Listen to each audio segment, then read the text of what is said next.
Hey, what's up, guys? Welcome back to Guys at Magic. This is Hunter, Shane, and Steven coming at you. Say what up, boys. What's up, guys? What's up, nerd? We're back doing a video that we weren't really expecting to do today. Today being February 19th, 2023. Magic Fest Philadelphia is happening right now.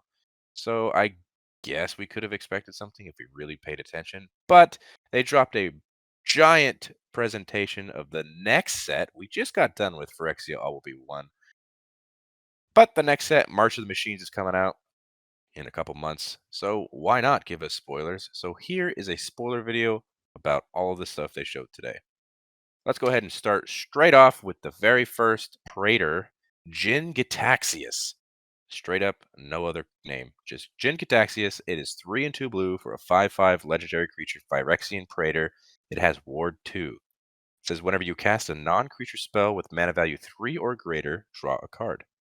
Also has another ability where you can pay 3 and a blue to exile Jin-Gitaxias, then return it to the battlefield transformed under its owner's control.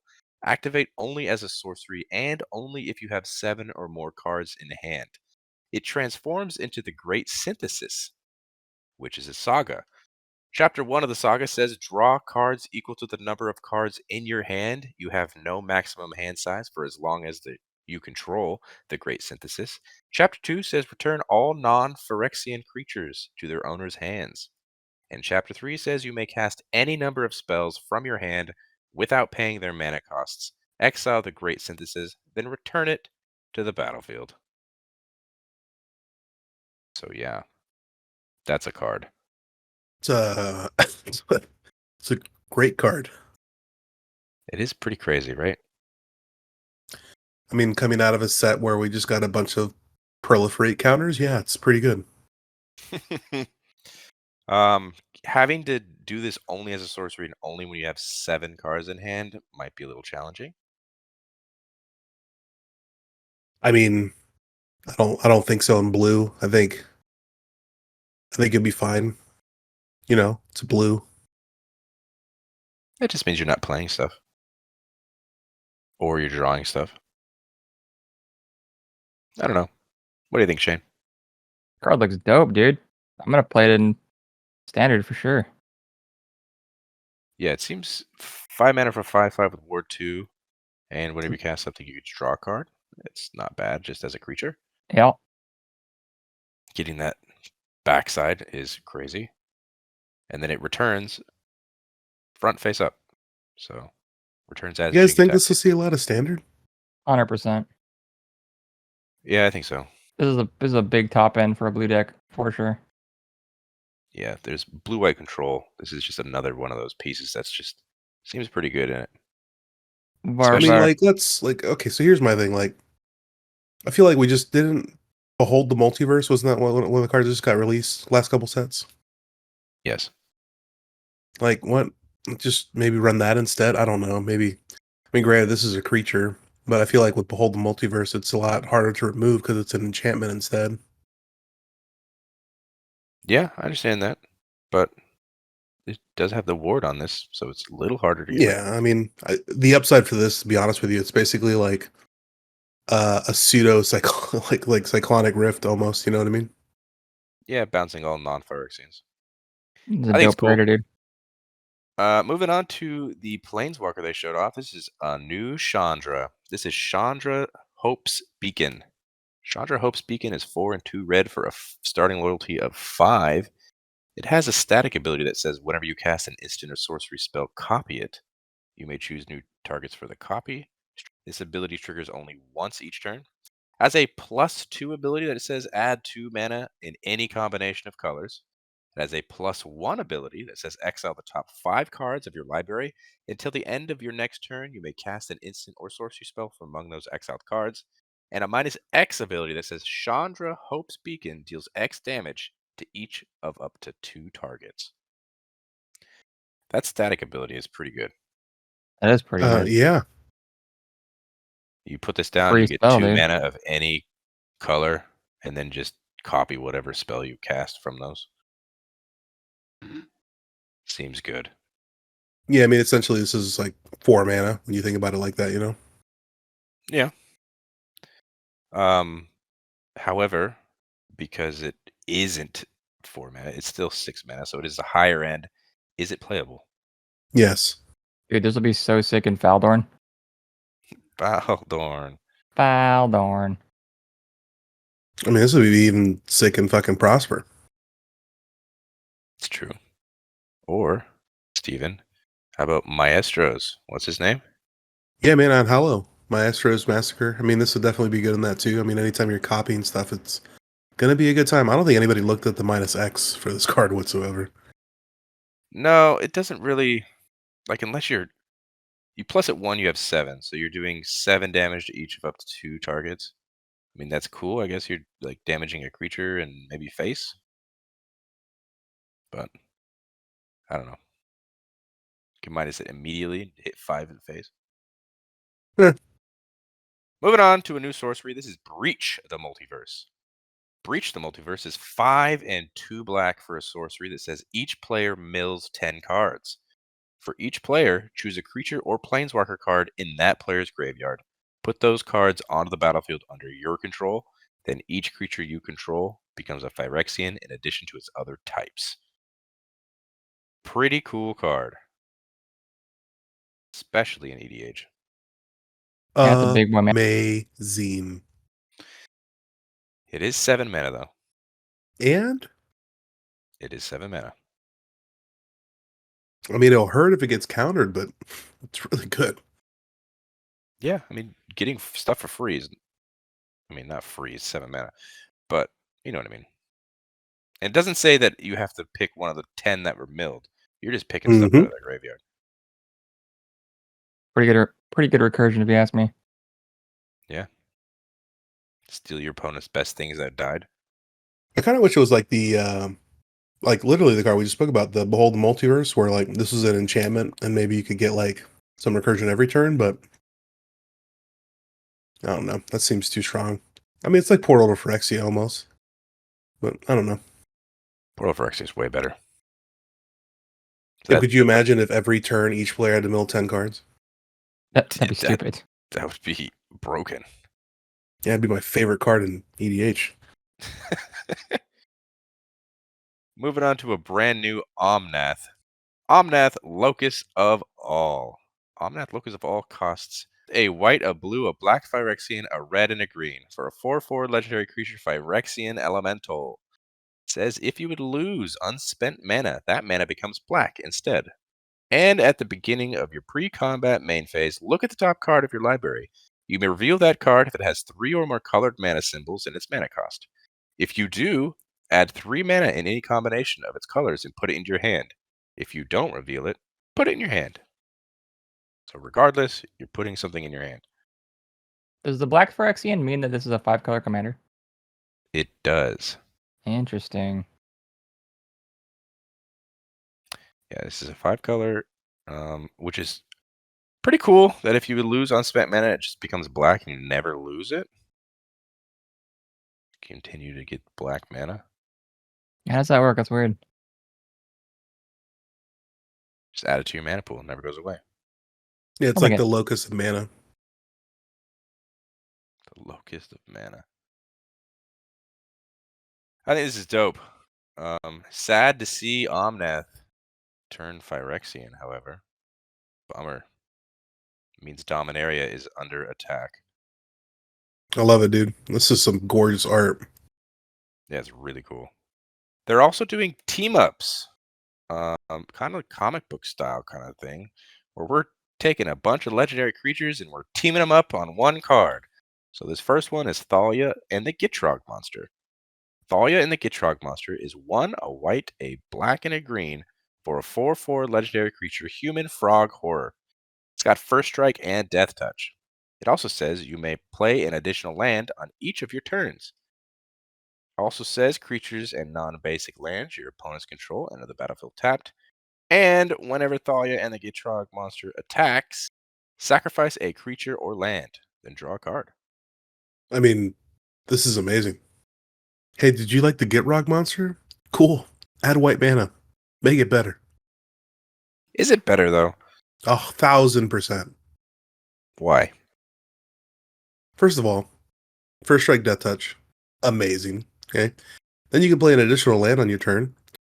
And then on your upkeep, you don't have to sacrifice a land. That's sick. So you can just keep this back as a blocker. Creatures in non-basic lands your opponents control enter the battlefield tap. Amazing. So it slows them down even harder. And then when you attack, you get to sacrifice a creature or a land, then draw a card. So now you can start going through your deck. It's fantastic. So you have your recursion, you have your stack piece, you have, ramp all in one card. Like what how do you not like this? Never said I didn't like it. Just asking your opinion. I'm I think asking it's a very everyone at good card. home because I know somebody at home's not going to like this. This isn't standard legal, right? This is standard legal. It is. That's nuts, dude. What? I thought these mashups weren't standard legal. No, we will get to that later. Yeah, this is it's really cool that they kind of just mash the text boxes of both of the Thalia and the Gitrog monster. You got that first strike and death touch. She's riding the monster, dude. I know, it's pretty cool. Really I excited mean, it's to just see. crazy because like they mashed them, but it's like they made them better, not worse. They're both good to start off with. So Yeah. combining them and making it worse would be hard to do, I'd say. Moving on to another mashup. This is Yargle and Multani. Yargle and Multani is 3, 2 black, and a green for an 18/6 legendary creature frog spirit elemental. That's it. I mean, I love that they did this. Can we just talk about this is probably the first card that has been vanilla in standard in a long time. I feel That's like huge. nothing is vanilla anymore.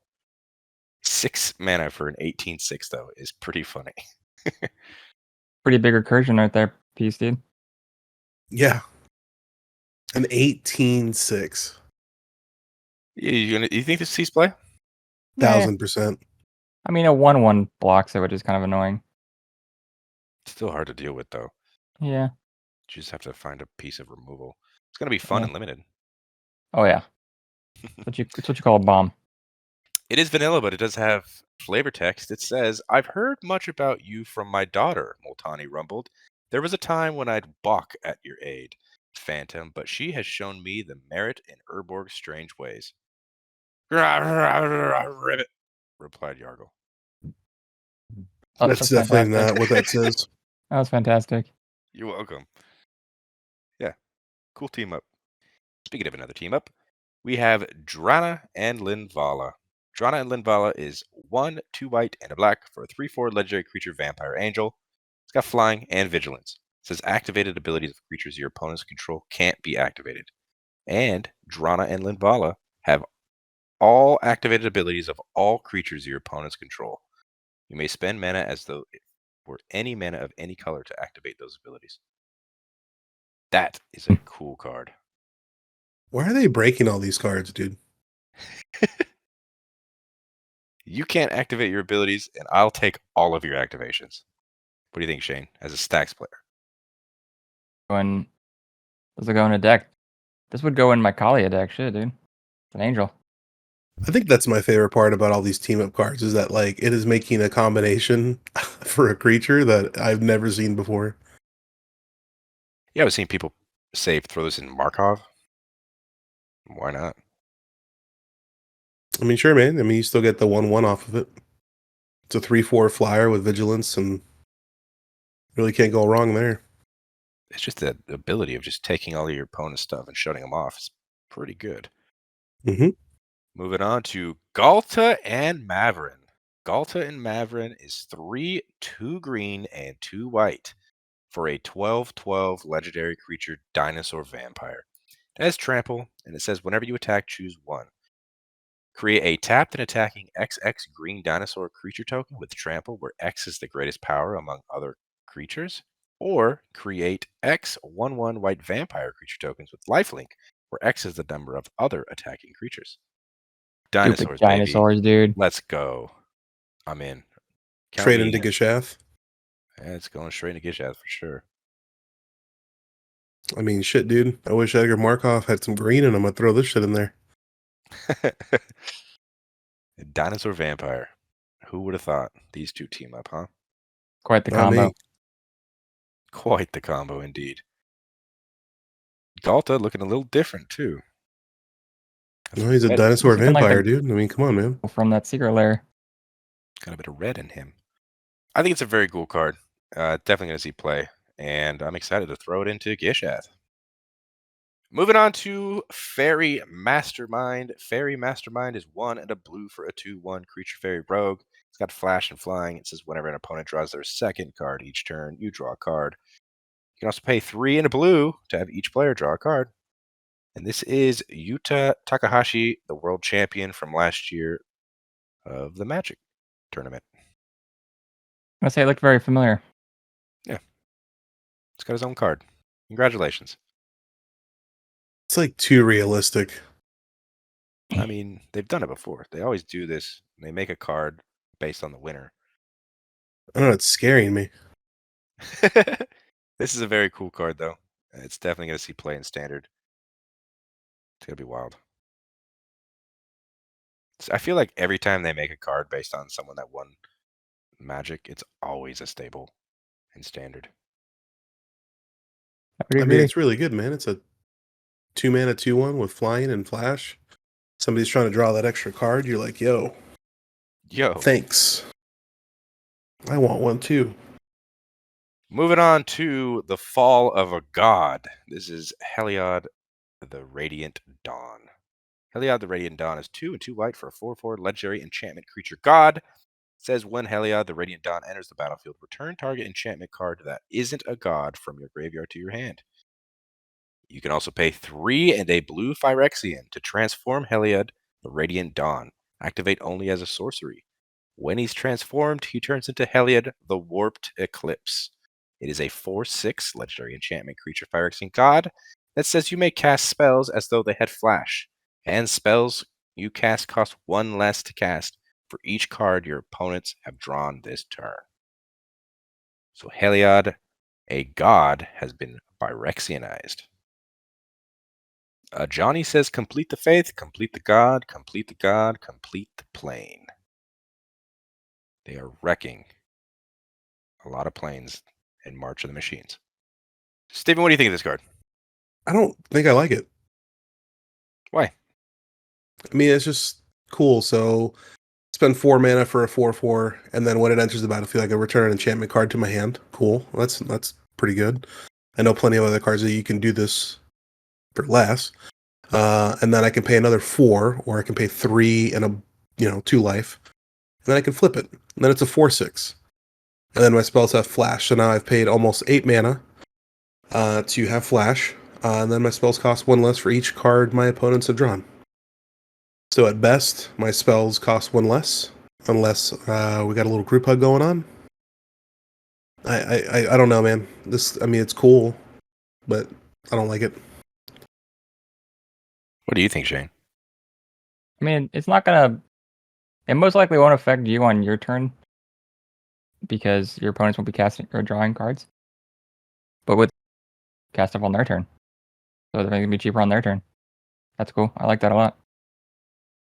Yeah, that's kind of the idea, right? Like, Exactly. if you're flashing things in, it's always going to cost 1 less Right. because it's not your turn.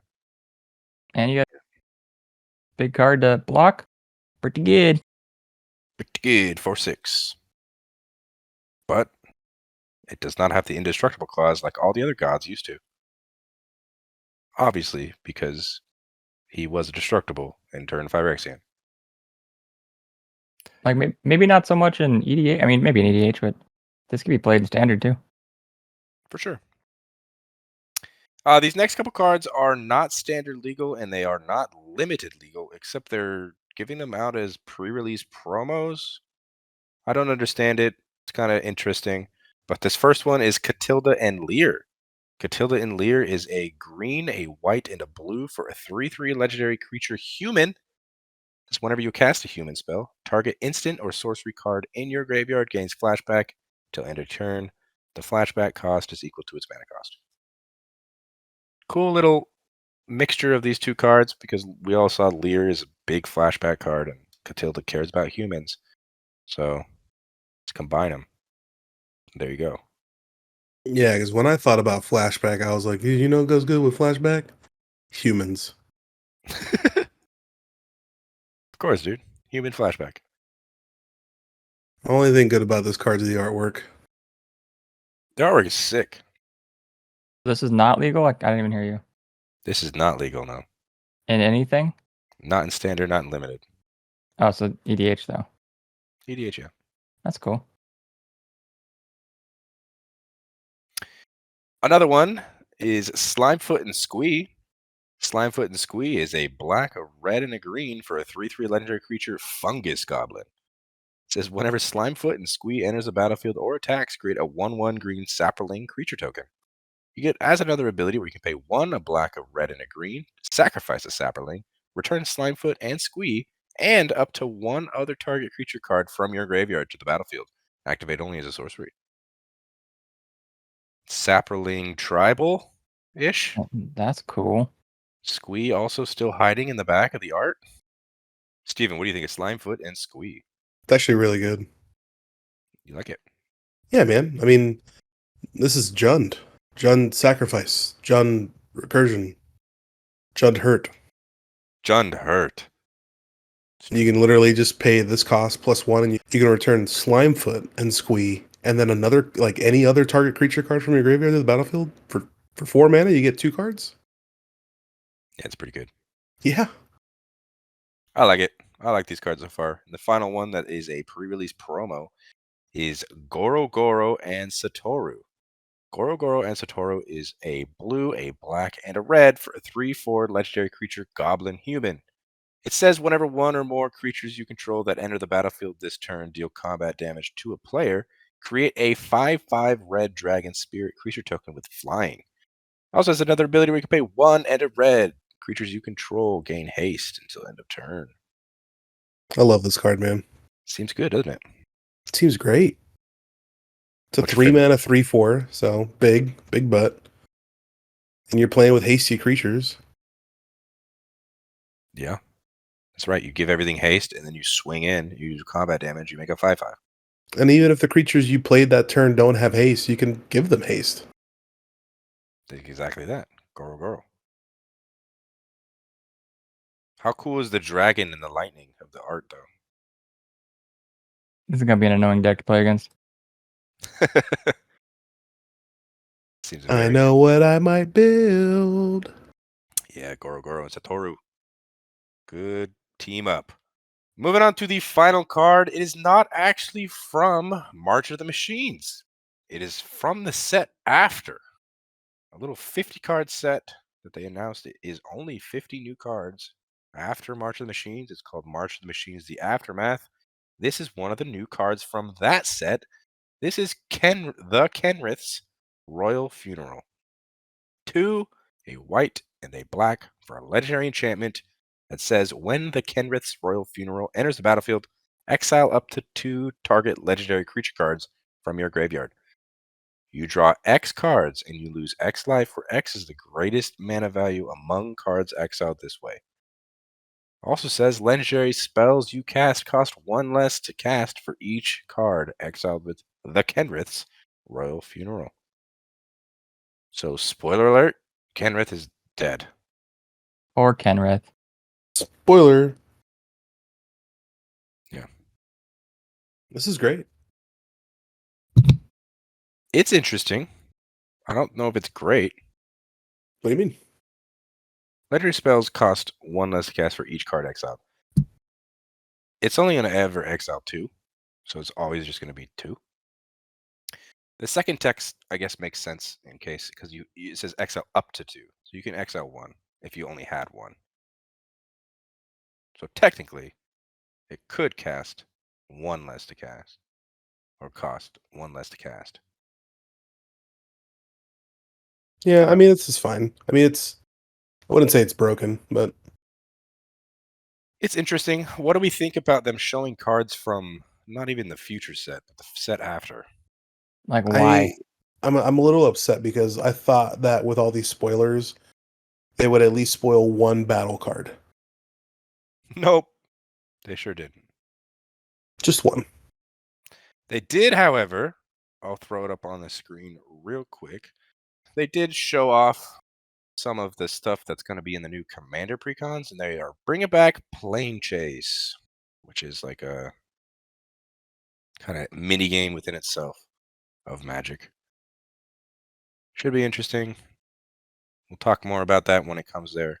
But here is one of the new planes they announced is Tawashi, which is Kamigawa. It says modified creatures you control have trample, and whenever this creature deals combat damage to a player or planeswalker, draw a card. Also, whenever chaos ensues, distribute 3+1/+1 counters among 1, 2, or 3 target creatures you control. So, like, this is just a other game, like two-headed giant kind of thing. Interesting. Have you ever played Planechase? I have not.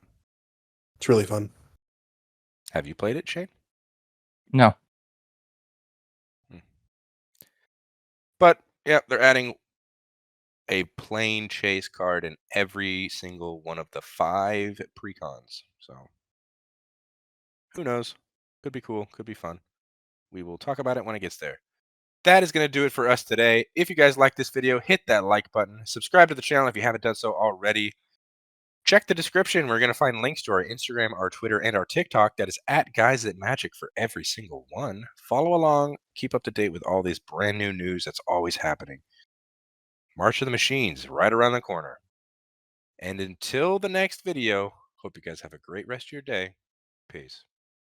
Bye. Bye-bye.